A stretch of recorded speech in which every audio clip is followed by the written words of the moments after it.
I'm Anna Miller, the Education Policy Director at Idaho Freedom Foundation Center for American Education. Thank you for joining us today for our latest event, Who's Afraid of School Choice? Have you ever wondered, do some of the narratives continually purport defenders of the status quo in education actually hold up? Are they facts or just plain fiction? Is the proverbial sky falling in education as opponents believe? Today, we're going to be answering those questions while busting some school choice myths along that. We're joined by Jason Bedrick, who's a policy for EdChoice, and by Dr. Michael McShane, who serves as the Director of National Research at EdChoice. So thank you, Jason and Mike, for joining us today. Thanks for having us. So Jason and Mike will be sharing with us the published papers on two specific topics. Jason's Who's Afraid of School Choice?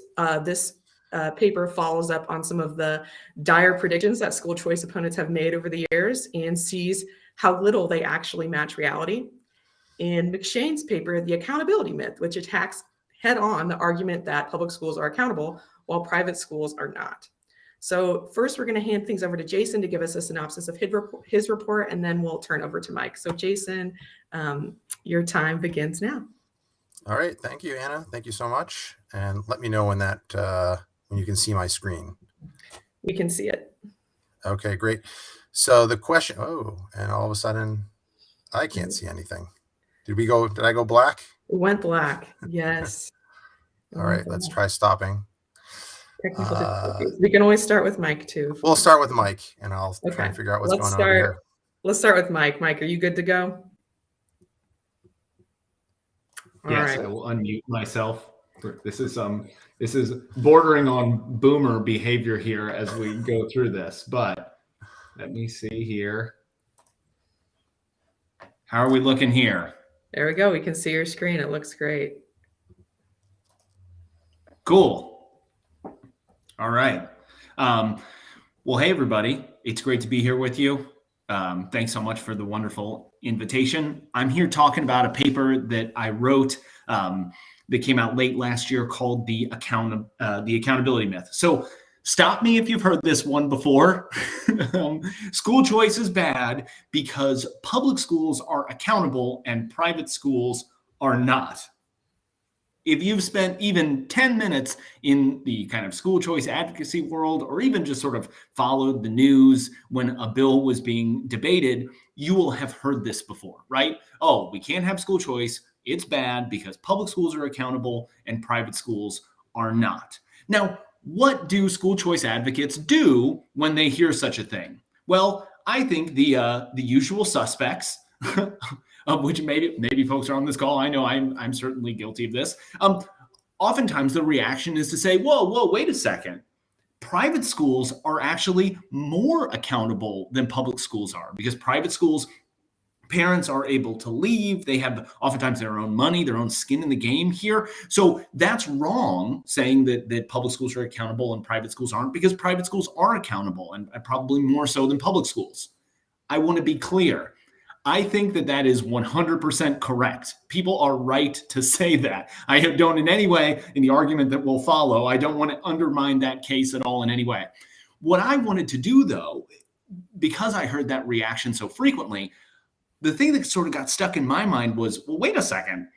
I don't think the other half of that is true. Like, I don't think that public schools are actually accountable. So not only do I think that the private schools are accountable, I want to write a paper and make the argument that the other half of the statement is wrong, that public schools are not held accountable. So when I talk about accountability, what do I mean? I think there are basically three types of accountability, of holding schools to account for their behavior, right? There's financial accountability, there is democratic accountability, and there is academic accountability. And that if schools were to that folks in the community and others are able to hold schools accountable based on these different sort of visions or facets of accountability. And what I want to do, and I'll do it very briefly here, I do it longer in the paper, which I highly recommend all of you read, is kind of break down each of these: financial accountability, democratic accountability, and academic accountability. So we at EdChoice do a lot of public opinion polling. Every month, in partnership with Morning Consult, we poll a nationally representative sample of Americans. Every quarter, we poll a nationally representative sample of teachers. And one of the questions we ask them, and it's available on our website, and I highly recommend you check all of that out. One of the questions that we ask is, how much do you think is spent per year on schools in your state? And this is the result from our most recent poll. The median estimate, so the middle estimate amongst Americans, is $5,000 per kid per year. You'll actually see amongst school parents, it is $4,000 per kid per year.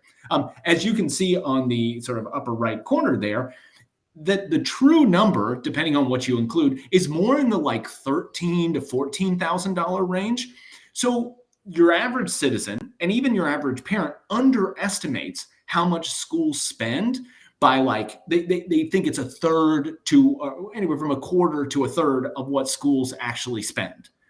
So if folks don't even know how much money we spend on schools, to like even a first approximation, right? They're nowhere close to knowing this. There's no way that they can hold schools accountable for that spending, to have that financial accountability. A prerequisite of having financial accountability, of having people answer for how they're spending money, is for people to know how much money is being spent. And people do not know how much money is being spent. And I'll tell you, this is looking at school parents and all adults. As I mentioned, every quarter we poll a nationally representative sample of teachers. Do you think teachers are closer to the truth or farther away? They're actually the same as your sort of average American. They are no closer. They think that on average, they spend about $5,000. Schools spend about $5,000 per kid per year. So at a fundamental level, we don't know how much money, or the average American taxpayer, anybody, even teachers, don't seem to know how much money is being spent per student per year. So we can't have financial accountability if no one knows how much money is being spent. Now, I do want to give just a quick shout out to a project that we at EdChoice, my colleague Marty Lucan, spearheaded. There's something called Project Nickel. I have the web address up there, where we, because states and districts are horrible about doing this, they're completely opaque in this spending. And this doesn't even count like the $190 billion that the federal government has allocated in the last 3 coronavirus relief bills, but just the basic spending that's happening. We've actually put together a website that scrapes all of that data, puts it together in one place where you can actually search your local school. And I would bet that it would surprise you how much money your local school spends, and how there may be differences to a school just down the road that's in the same district but spends different amounts of money. So all of this opacity, and at this point, it's tough to not say it's some kind of deliberate opacity, because people could make it easier. We made a simple one-stop shop where you could figure this out. And to my knowledge, schools and districts have not been really super stoked to do the same thing. That's why we had to do it. Prevents us from holding schools financially accountable. So, okay, so that's financial accountability. Now let's talk about democratic accountability. Now, this is something that school choice advocates hear all the time, whether you're advocating for charter schools, whether you're advocating for private school choice. People say, listen, traditional public schools are held accountable democratically. They elect school boards. Those school boards are sort of the vox populi. They're the voice of the community, and therefore the decisions that those schools make represent the will of the community. Well, in books like this, Timing and Turnout, and a whole wealth of political science research, we know that off-cycle elections, that is elections that are not held in the beginning of November when all of the other elections for major state offices are held, turnout is dramatically driven down and the power of organized interest group goes up, right? Fewer people vote in these elections. Because fewer people vote in these elections, if you're an organized interest group, like, I don't know, let me throw something out there, like a teachers union or an administrators union or a school boards association, you are able to have much more power in that election. So rather than it actually being the voice of the people, rather than it actually representing the democratic populace, it actually represents the views of powerful organized interest groups. Now, I will say there have been efforts around the country to change this. And in my home state of Missouri, a bill was introduced to do this. And I'll share a tweet that I had about it. Interestingly, just earlier, you saw this was just in January, a couple weeks ago, Missouri tried to introduce a bill to move board elections on cycle. MSBA, which is the School Boards Association, opposed this bill, right? Now, you would think that the School Boards Association would want as many people as possible participating in these elections. Again, this is not really like a question that's amongst debate in the political science literature. We know that it drives down turnout. So why on earth would the people who represent school boards want to drive down the turnout? I'll allow you to sort of come to your own conclusions about that.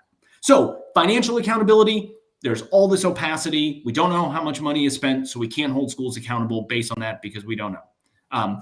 Democratic accountability, most school boards are elected. And by the way, across the country, about 75% of school board elections are held off cycle.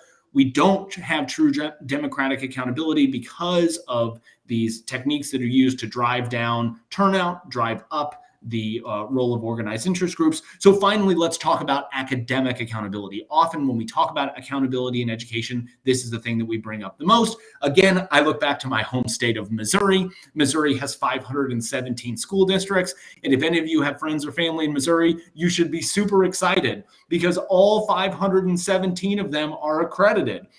512 are fully accredited, 5 of them are provisionally accredited, but there is not one district in the state that is not currently accredited, not currently being held accountable by the state for its academic achievement. Now, I think someone could conclude from this, wait a second, if even 512 of 517 districts are doing everything that they need to do for the state to celebrate them, obviously kids in Missouri must be doing academically amazing. Well, I pulled some data from the NAEP, and I'm trying to be as charitable, as generous as possible here, and looking at on the National Assessment for Educational Progress. It's a national test that's been given since the 70s. There are 4 sort of performance areas. You could be below basic, basic, proficient, or advanced, right? I decided to look not for advanced, not how many kids in Missouri are hitting advanced, not even how many are hitting proficient, but who are just hitting basic, the absolute lowest level of academic achievement. In 4th grade, there's still 20% of Missouri students that do not even hit basic. And there's about 1/3 of Missouri students that don't do it in reading. So it's 20% in math, 30% and change in reading, or below basic, that they're not even hitting the lowest level of academic achievement. When we go up into 8th grade, it gets worse for math, a little bit better for reading, but we're still talking from anywhere from 20, so 1/5 to 1/3 of students are not even hitting the basic levels of achievement. No one, at least according to the state of Missouri, is actually being held accountable for this because every school district is accredited. So those kids, are just slipping through the cracks. And again, this would look completely different. This is me trying to be charitable to my home state. If we were to look at proficient or others, it would look even more bleak. Okay, so what do we do with all of this information? I think this dovetails into a lot of what Jason is talking about. Now, I get some people might hear this presentation and say, okay, well, what we need to do is like ratchet up transparency, financial transparency, make it easier for people to figure this out. We need to move school board elections on cycle. We need to have more rigorous, strict academic accountability measures. And maybe that's the thing to do. Maybe those problems will solve. I tend to be a little bit skeptical because we've had a couple decades where we were trying to do a lot of this stuff and it still hasn't worked. And traditional public school districts have very strong incentives to not comply with those sorts of things. But that is definitely one path that you could take. I think personally, the rosier path, the more prudent path, the path that will lead to more success is the one that leans in more towards school choice, the ultimate form of accountability that says, listen, we want parents to hold schools accountable. They are going to be the ones. We don't have to worry about the election every 3rd April that the school board is being elected. Or we don't have to try and dig through spreadsheets to figure out how much money is being spent. We can actually look with our own eyes. We can see the experience of our children, our neighbors' children, to actually figure out what's going on there. That to me is true accountability. Now, of course, the problem is when we try to do stuff like this, which I think after hearing a presentation like this, I would hope you would think is a reasonable response to some issues that exist in the American education system.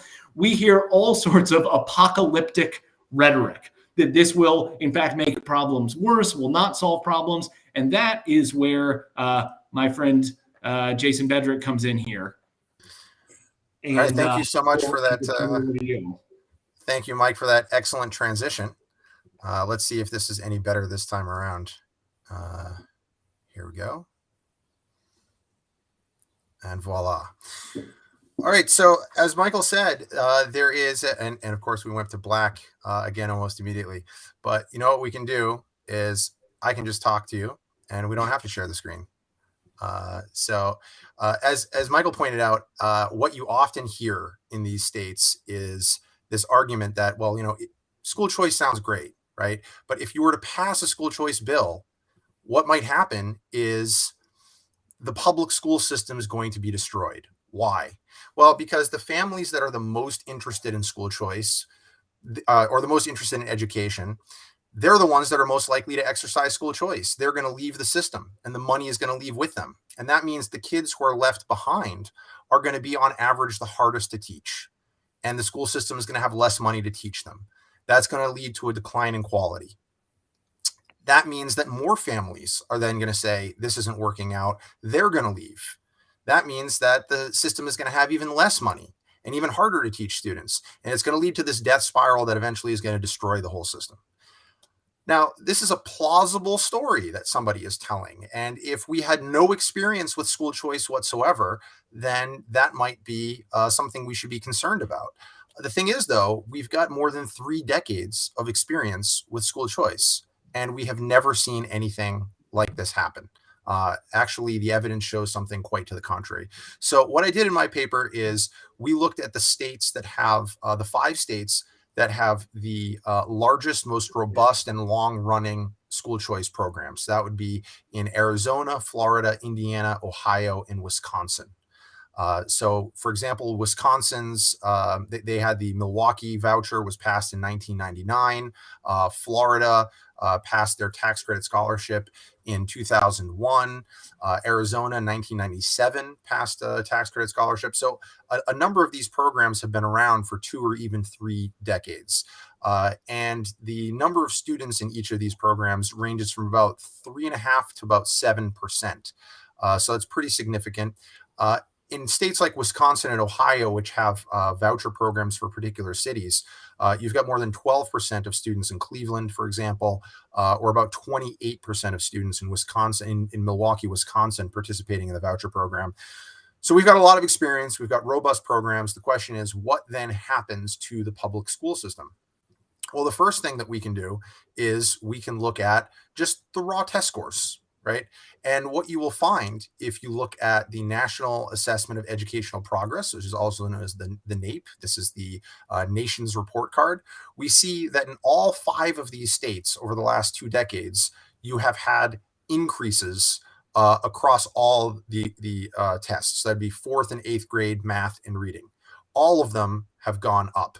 And as a matter of fact, in Arizona, Florida, and for at least a few of the exams in Indiana, they have been outpacing the national average gains, in some cases quite significantly. Likewise, for the AP, for the advanced placement tests, if you look at the students who are scoring 3 or above, you have growth in all of these tests.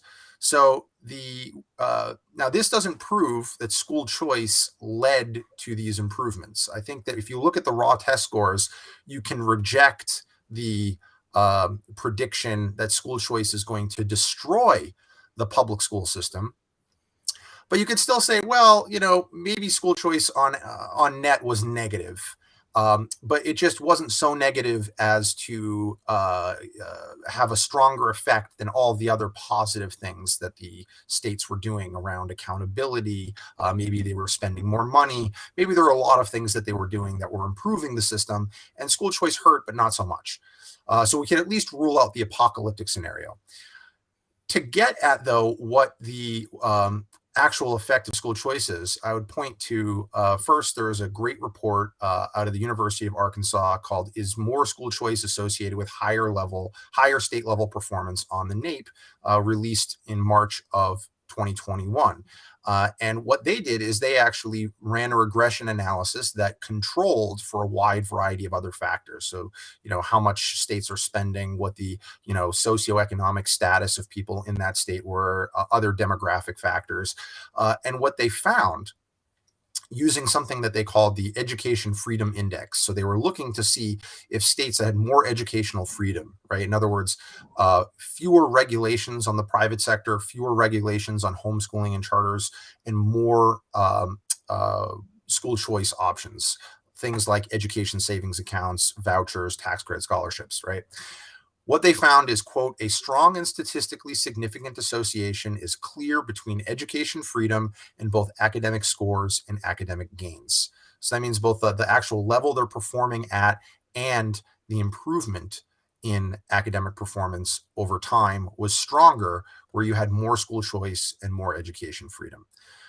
There were also 28 studies that have looked at the competitive effects of school choice. So in these studies, what they're doing is they are looking at when a school choice program is introduced, what happens to the performance of the public schools. And the way they measure the competitive effect is they look at things like density. How many private options exist around a given public school in like a 5-mile radius? What's the diversity of those options, right? Is it, there are 3 Catholic schools, or is it that there's a Montessori school, there's a Catholic school, there's a classical education school, there's a Lutheran school, right? So they look at the mix of different options in an area. They also look at how far away is the nearest private option. And what they find is 25 out of the 28 studies find a small but statistically significant positive effect on the public school performance. And this is not just in one state. This is in Indiana, Louisiana, Ohio, Florida, Wisconsin, even Washington, D.C., and a number of other places. So this is looking all over the country. Florida has the largest school choice program. They have the second highest number of students participating in school choice per capita. And they had one of the most recent studies by David Figlio and his team. So what they found is, quote, we find evidence that as public schools are more exposed to private school choice, their students experience increasing benefits as the program scales up. So Florida started with a very small program. Now there's more than 100,000 low-income families who are participating or students from low-income families.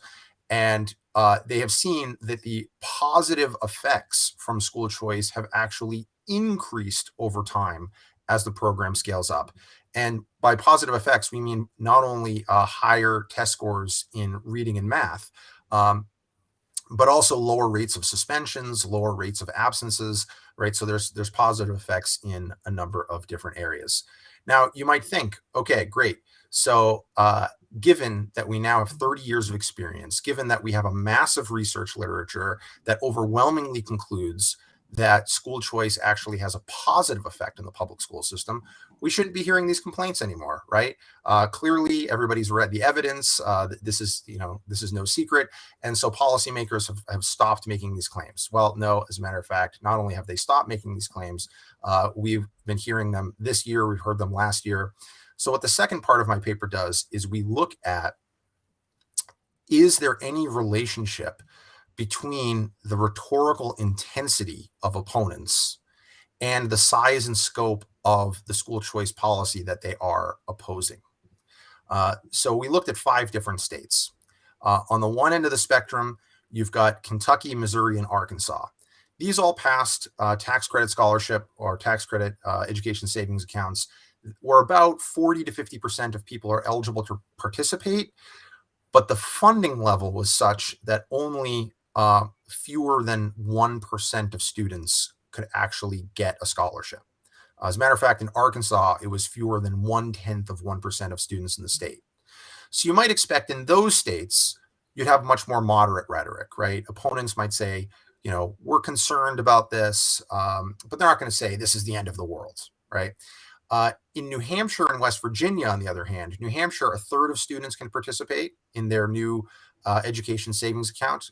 Just to step back, education savings accounts, or ESAs, are sort of vouchers 2.0, whereas a voucher is a coupon that you can use for private school, and you take a portion of the public funding for that.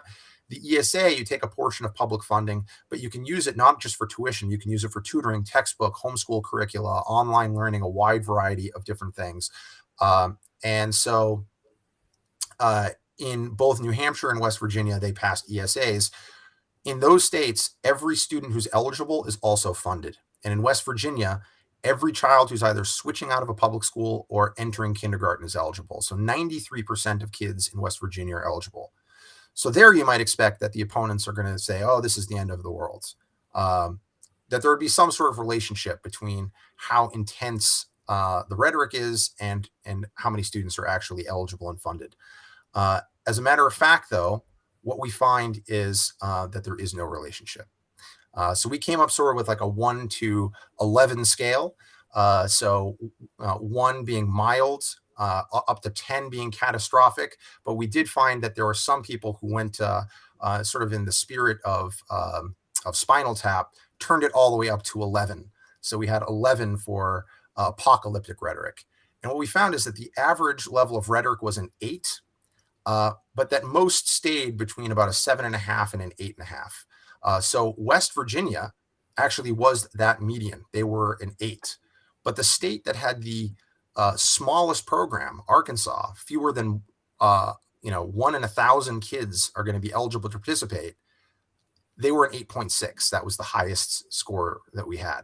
And in every single state, you still had people that did turn it all the way up to 11. So, for example, a state representative in Arkansas said that,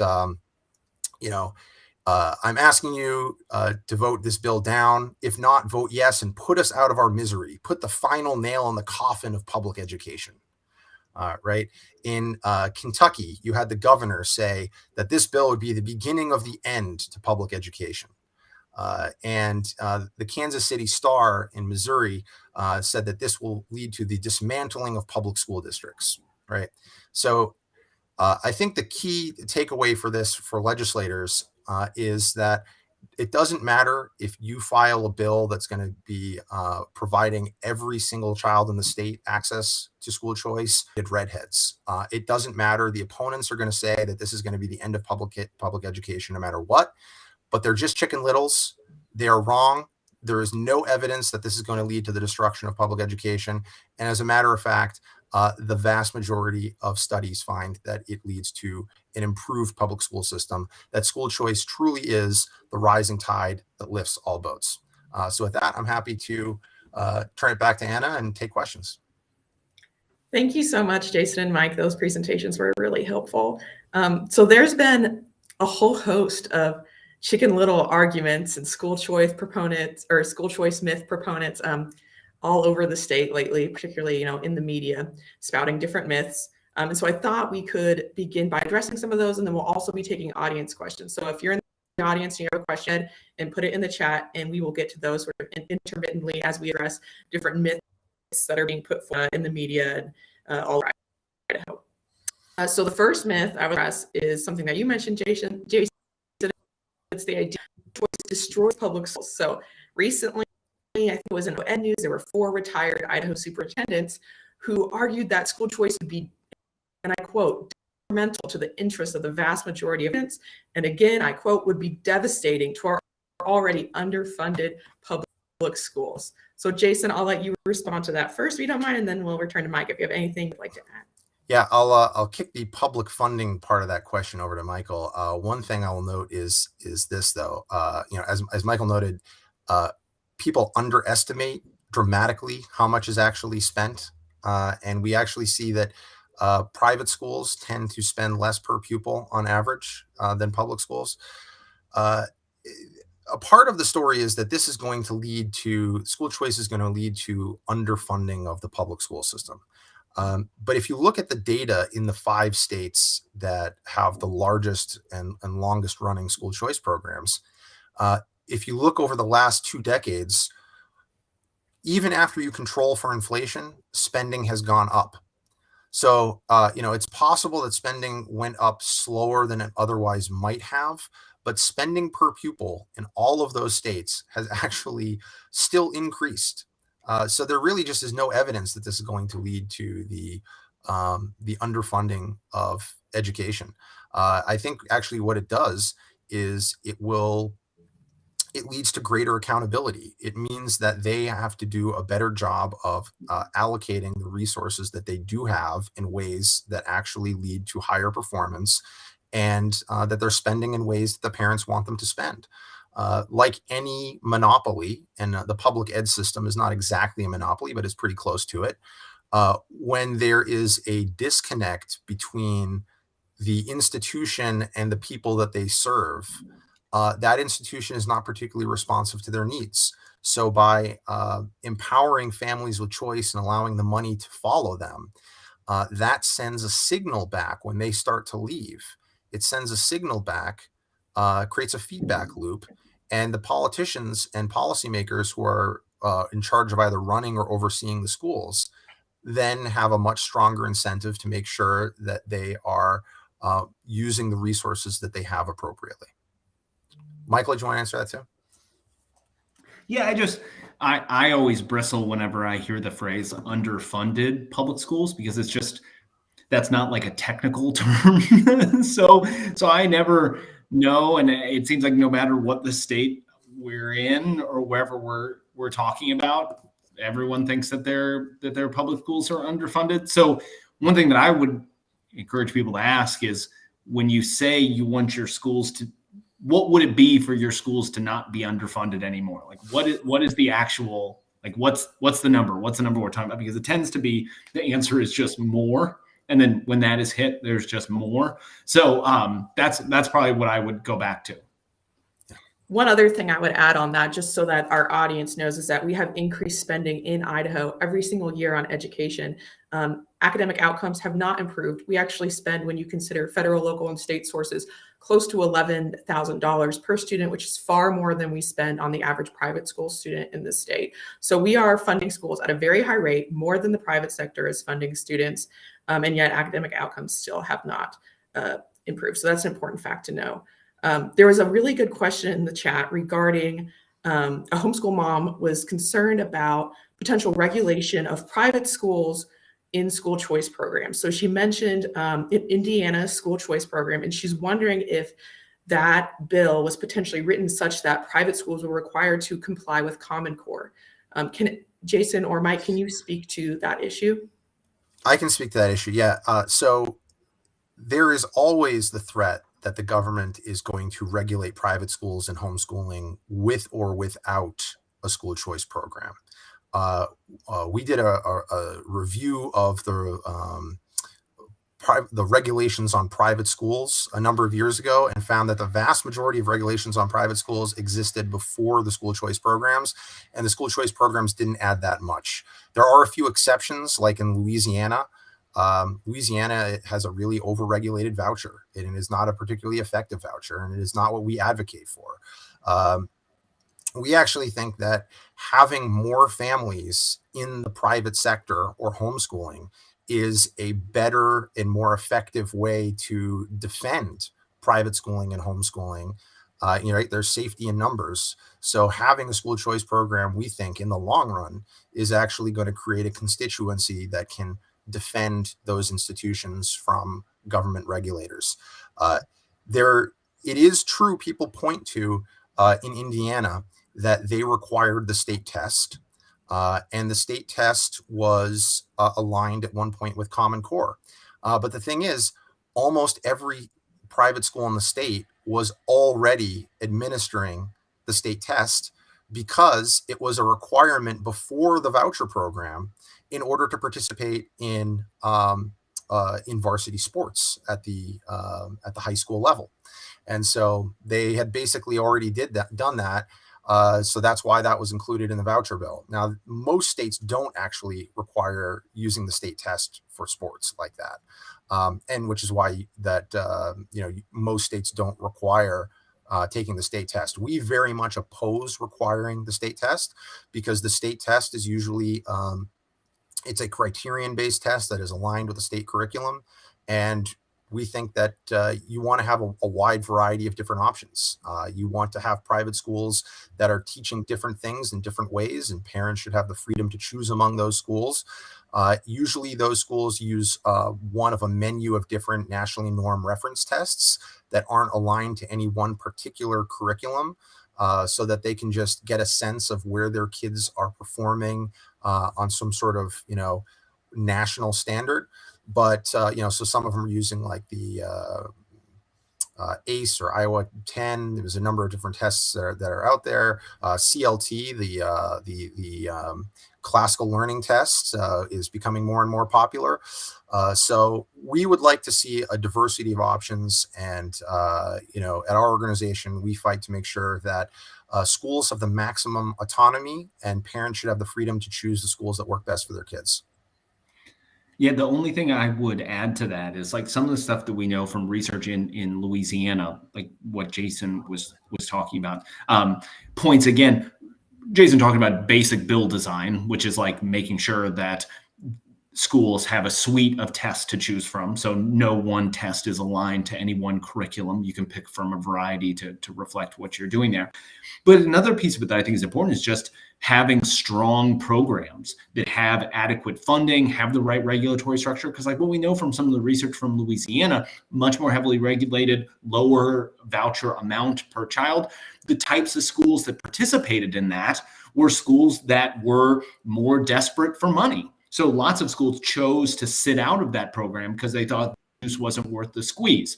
Whereas we see in lots of other programs around the country, like Jason talked about in Florida and others, where we see programs that have a better regulatory touch, different funding mechanisms, we see the majority of schools choose to participate. So I think we can see by the decisions that private schools make. In lots of these cases, they choose to sit out, but in other cases that they don't. But I do want to follow up also, Anna, on something that you said while Jason was talking, and I was doing a little bit of mental math.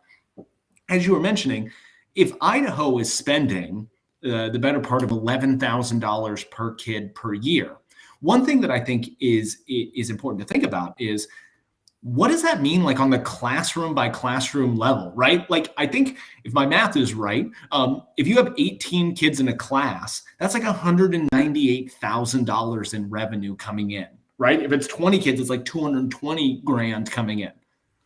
I think we should be asking the question, where is that money going?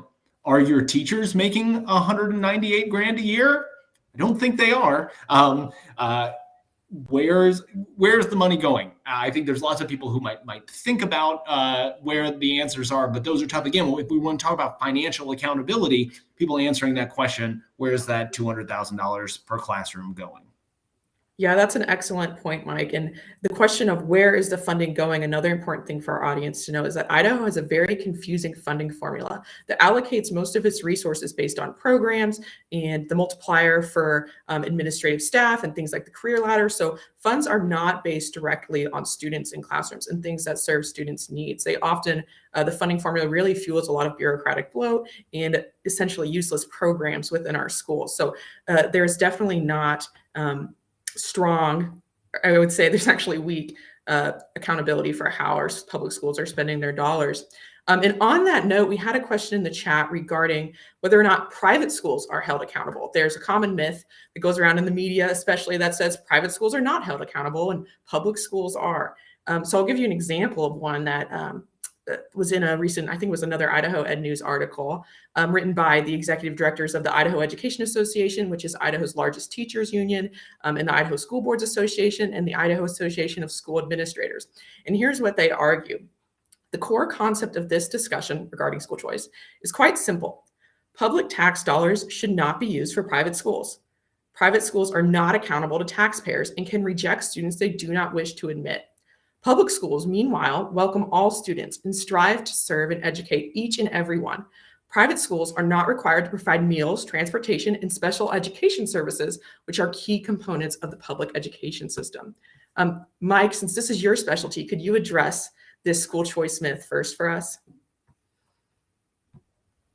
Well, I mean, I'm really basically Jason and I were like two guys trying to run through a door at the same time, because like each one of us wants to get in on that. I mean, like that's like a pinata of falsehood. It's like wherever you hit it, stuff will come tumbling out. So I don't even know if I'll get all of it. I mean, look, where can we go in there? Like, the public schools take everyone? Like, that's not true. You have to live residentially zoned for that school, right? And we know there's lots of stuff from the economics research and others.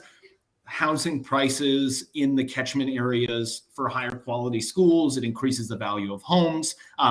People pay extra for those sorts of things, squeezing out lower income people that aren't able to do that. So like, that's not, I just don't think that that's like accurate, nor do they expect every single school to serve every single kid. Like, they have all sorts of different programs, magnet schools or others that are specifically designed for things. And again, like, private schools, sort of as I mentioned a bit in there, what is more accountability than the ability for parents to leave, right? Like, if you have a voucher, if you have an education savings account or others, and that school is not doing well, you can go somewhere else. If you are residentially assigned to a school and you have no other choices, you're just stuck. You can go in and complain, and maybe you can get something to change. But the real accountability is saying, I can leave and I can take my funding with me. So, I mean, I don't know, Jason, I probably missed some of the stuff that's in there, but those would be my two biggest reactions. Yeah. So first, I would say to this idea that the public schools serve all children. Tell that to Kelly Williams Bowler. She was a mother in Ohio who was lying about her address because she couldn't afford to live in the area with the good school district, and she could only afford to live in an area with really bad school district. And so she was using a different address to send her children to school to get a better education, and that landed her behind bars. So that doesn't sound to me like the public school system is actually designed to serve all students. They serve all students who come from families that can afford to live in a particular area, right? Which is not the same thing. Secondly, this idea that public dollars are only supposed to go to public schools, and well, first, if by public you mean serves all kids, there's no such thing as a public school except maybe a charter school, right? But ask those people when they say that, do you oppose Pell Grants? Because Pell Grants are public dollars that are going to students who are going to private colleges, which is a form of school. And usually the answer, well, no, we're in favor of that. Okay, well, are you in favor of, most states have some sort of, or many states, I should say, have a private preschool program where you can use public funds to go to a private preschool. Do you oppose? Well, no, they're in favor of that. It's just K-12. K-12, we don't like that, but we like that before and we like that after. So that's really a form of special pleading, right? There's no principled reason that they would, if they really don't believe that public dollars should go to private schools, then they wouldn't be for these other types of programs. They essentially just want to insulate the existing system from competition. That's essentially where they're going with that. There was something else in there that I wanted to address, but like Mike said, it was a piñata of things. Could you read the end of the quote again? And I'll, Sure. There's something else I wanted to hit. Private schools are not required to provide meals, transportation, and special education services, which are key components of the public education system. That's right. So I wanted to hit the special ed question, right? Because one thing that you hear all the time as well in the public school system, you've got IDEA rights, and those rights only apply in the public school system, and you're going to lose your rights if you go to the private system. Talk to families that have actually had to fight with the public school system to get those rights respected, that have had to take out a second mortgage to hire an attorney and spend years fighting to get their kids a fraction of what they think they actually should be getting with those rights. And ask them if they would rather have those rights or if they would rather just have that money that was allocated for their child to go to the private sector and enter into a mutually beneficial relationship where you give the money to somebody in return for services. And if you don't like the services that you're getting, you can take your money and go somewhere else.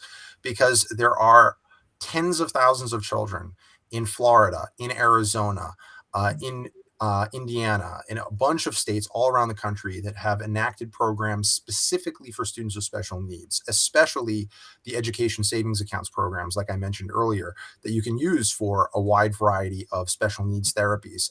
These families, it's been a godsend for a lot of these families. There's one here in town. I live in Arizona. There's a family, the Visser family, that we have profiled a number of times. Their child had cerebral palsy, couldn't even play on a playground, and they were using their ESA to get equine therapy, right? So in other words, the child learns how to ride a horse, and it essentially rewires the brain. Now he plays on a local basketball team, right? He can play on the playground. I've seen, there are videos you can find on YouTube where they're describing with tears in their eyes what it's meant for their child. Stuff they were not able to get in the public school system, but now they're able to access through the ESA. That's a great answer. Thank you so much, both of you, for your comments. There's a great question regarding sometimes there are lawsuits filed against school choice programs that are passed in different. There's one going on in West Virginia right now claiming that the new school choice program is unconstitutional because it violates the Common Schools Amendment and other things like that to their state constitution. And so this brings up another school choice myth, which is that school choice is unconstitutional somehow. There was another article in a news source here in Idaho recently written by the same 4 superintendents as before, I believe. And it argued that the state's Blaine Amendment made school choice unconstitutional. They stated that the concept of school choice is an attempt to redirect Idaho's taxpayer dollars to support private schools, many of them which are religious, which is a direct violation of Article 9, Section 5 of the Idaho State Constitution that specifically prohibits such state appropriations. And here's another part of their argument. They argued it's time to identify and support candidates and legislators who understand the need to sustain and maintain a general, uniform, and thorough system of public, free common schools. That's known as the Common Schools Amendment. And that was the charge Idaho's founding fathers included in Article 9, Section 1 of the state constitution in 1890. So that is their argument, sort of 2 aspects of our constitution that they will claim school choice programs violate. So Jason, can you address that for us? And then we'll turn to Sure. I'll start with the second part first, the so-called uniformity clause. Just because the state must run a system of public schools does not mean that it may not also give parents a wide variety of options, right? So those who are saying, you can choose any restaurant you want so long as it's Taco Bell, that is not at all what the state constitution is demanding. It says you must provide the system, but it doesn't say you can't do more than that. You can't provide families a different options if they, prefer Pizza Hut. The other thing is this, I'm not a lawyer. I don't play one on TV, but I have obviously followed very closely the constitutional debate, and the Blaine amendments are essentially dead law. The Blaine amendments were enacted by essentially the nativist know-nothings that were trying to prevent, in the late 1800s, the public schools were essentially non-denominational Protestant schools. They taught the Bible, but they taught the Protestant version of it, and they led children in prayer, essentially a non-denominational prayer that would be inoffensive to your various Baptists and Episcopalians and Congregationalists. But for Catholics and to a lesser extent Lutherans, this was an issue. So they said, look, our tax dollars are going to pay for your Protestant schools. They should follow us to our Catholic schools. And the Protestant elite at the time said, whoa. Well, you are running sectarian schools. Our schools are common schools. They're open to everybody. And we would gladly take your Catholic children and Protestantize them in our non-denominational common schools. So they passed a series of amendments called the Blaine Amendment, named after a state senator in the state of Maine. Actually, I think a U.S. senator, take that back, U.S. senator from the state of Maine. And they had tried to amend the U.S. Constitution, but failed. But about 40 states enacted these Blaine Amendments. Now, this became an issue in the U.S. Supreme Court in a recent decision called Espinoza v. Montana, which directly addressed this question. And what the U.S. Supreme Court ruled was that the state governments don't have to subsidize private education, but if they do, they cannot exclude religious institutions from participating that are otherwise eligible, right? So if you say you have to be a school that provides X number of hours of instruction, and you have to at least provide instruction in math and reading and history and science, and they meet that standard, and the only reason you're excluding them is because they're religious, that violates the U.S. Constitution's First Amendment, the free exercise clause. It is unconstitutional to do so. And so these Blaine amendments essentially have been neutered. The Blaine amendments still prevent a state from directly funding some of these schools, right? So a state couldn't say, okay, we're now going to, we're just going to fund Catholic schools. No, that wouldn't be allowed. That probably wouldn't be allowed under the First Amendment anyway. But if they say we're going to give money to parents and they can choose any school they want, whether it's religious or secular, that is constitutional. Absolutely. Yes, I was just doing a bit of Googling here while this was going on, because as Jason mentioned, there was an effort. James G. Blaine, before he was senator from the state of Maine, was the Speaker of the House of Representatives. And as Jason mentioned, attempted to amend the First Amendment to the Constitution to add these kind of anti-aid provisions in there. Because at the time, it was totally normal in lots of states to fund different types of schools. Like that, the kind of blurring lines between what we think of today as kind of public common schools and others weren't there. Well, since we all know the text of the First Amendment, we know that James G. Blaine was unsuccessful in this effort. However, the lobbying that he started at that time, for many Western states, they actually had to adopt that language as a condition of entering the Union. And so given the time in which Idaho, I can't say this definitively, but I would be willing to wager, given the time that Idaho was admitted to the Union, it's quite possible that Idaho was required to put that in by the federal government. That wasn't necessarily something organic that was happening in Idaho. It probably wasn't happening in Iowa either. But so I think that's actually an even funnier kind of wrinkle on this, is that people sometimes cast this as like a grassroots effort that took place at the time of constitutional adoption, when it's quite possible it was forced on Idaho by the federal government in order to become part of the Union. Thank you so much, both of you, for your thorough answers. We have one other myth. Hopefully we have time for at least 2 more questions, but there was another question earlier in the chat regarding rural students and whether or not school choice actually helps rural students. So like one common myth we'll see in Idaho is that school choice actually harms rural schools. So here's another excerpt from a very recent article. It argues that things like vouchers and tax credits would hurt rural public schools. And I'm quoting, and they would take rural school dollars to fund private school tuition for wealthy kids in the urban areas of Idaho. There's plenty of evidence that private school vouchers would harm small rural schools and especially disadvantage poor students and families in those districts. Can you guys respond to that and maybe let us know if there is any existing studies on the effects of school choice on particularly rural schools or rural students? And obviously in Idaho, there's so many rural areas. So this is really a big concern. I live in a town that has just 1,000 people. There's one local public school, but it so happens that a lot of people there are hungry for choice. So can you guys speak to this myth that school choice harms rural schools? Yeah, I'll defer to Michael on this since he's our resident expert on rural education. But I will note that what you often hear about the likely effects of school choice on rural communities is 2 different arguments that cannot both be true at the same time, although they can both be false. One is this doesn't support folks in rural areas because there are no private options, so they can't benefit from this. And the other is that so many students in rural areas are going to leave these small schools that it is going to destroy them.